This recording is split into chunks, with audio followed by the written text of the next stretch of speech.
Hello good morning everyone. तो आज की इस क्लास के अंदर देखने वाले हैं हम चार धाम यात्रा से संबंधित कुछ महत्वपूर्ण फैक्ट। लेकिन इससे पहले वीडियो स्टार्ट करने से पहले कुछ हम उन चीज़ों के बारे में बात करने वाले हैं जो देश के लिए चिंता का विषय बना हुआ है।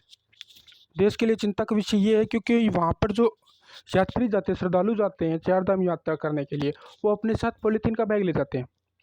जिसके कारण क्या होता है, उसका मुख्य जिसके कारण वो पॉलीथीन बैग वहीं रखाते हैं, जिससे वहाँ का ग्लेशियर का तापमान है ना, वहाँ इकट्ठे हो जाते हैं कचरा, जिससे ग्लेशियर का तापमान बढ़ जाता है। और ग्लेशियर का तापमान बढ़ने से और ग्लेशियर के पिघलने का डर रहता है।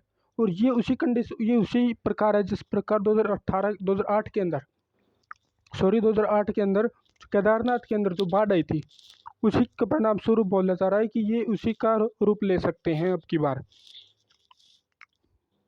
ये हमारे देश के लिए नहीं बल्कि ये तो पूरी विश्व के लिए चिंता का विषय बना हुआ है। अब हम देखते हैं चार धाम यात्रा से संबंधित कुछ महत्वपूर्ण फैक्ट क्या है।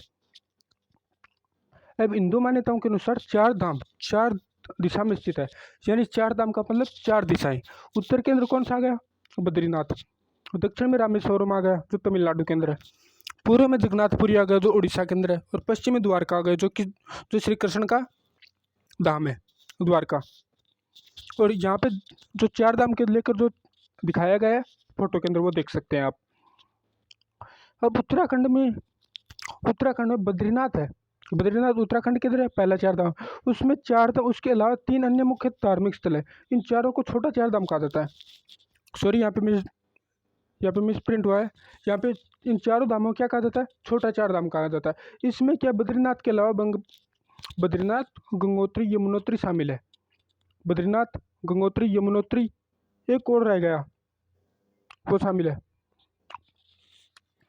सॉरी, वो आप कमेंट में लिख के बताओ जो बद्रीनाथ, गंगोत्री, यमुनोत्री के अलावा कौन सा केदारनाथ, सॉरी सर, केदारनाथ। आगे देखते हैं हम। ये रहा, यहाँ पे ऊपर दे रखा है बद्रीनाथ, यहाँ पे दे रखा है यमुनोत्री, गंगोत्री और केदारनाथ।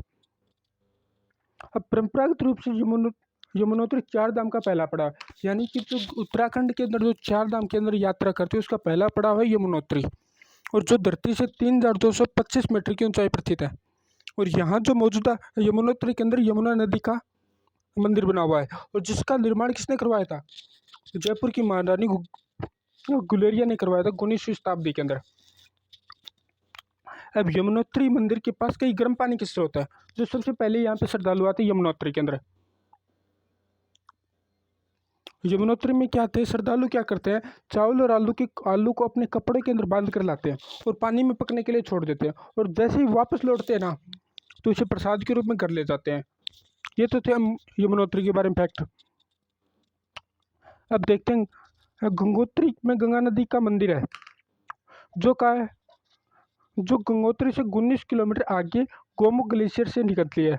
और जो यही जो गोमुख ग्लेशियर है, जो यहाँ पे फोटो के अंदर दिखाया गया है, ये गोमुख ग्लेशियर गंगा नदी का मुख्य उद्गम स्थल है।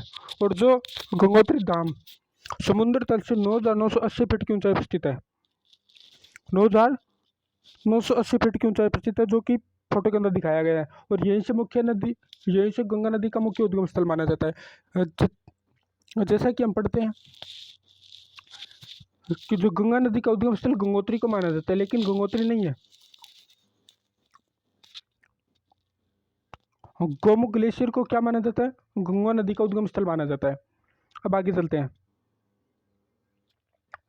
केदारनाथ 12 ज्योतिर्लिंगों में से एक विशाल शिव मंदिर है। शिव जी का मंदिर है केदारनाथ के अंदर, और जिसका बनावट विशाल शिलाखंडों को जोड़कर बनाई गई है।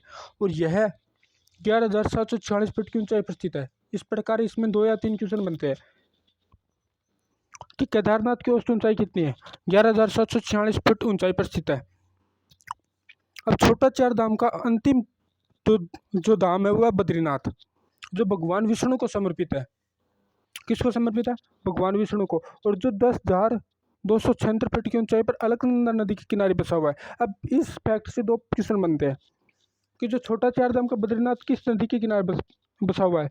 वो बसा है अलकनंदा नदी के किनारे पर। और दूसरा इससे क्वेश्चन क्या बनता है कि छोटा चार धाम का अंतिम धाम बद्रीनाथ किसको समर्पित है? भगवान विष्णु को समर्पित है। ये तो फैक्ट थे किसके बारे में?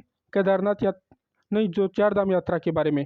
अगर आपको ये वीडियो अच्छा लगा तो अपने दोस्तों को शेयर करें, और अगर आप हमारे यूट्यूब चैनल पर नए हो तो चैनल को सब्सक्राइब करना ना भूलें। थैंक यू दोस्तों।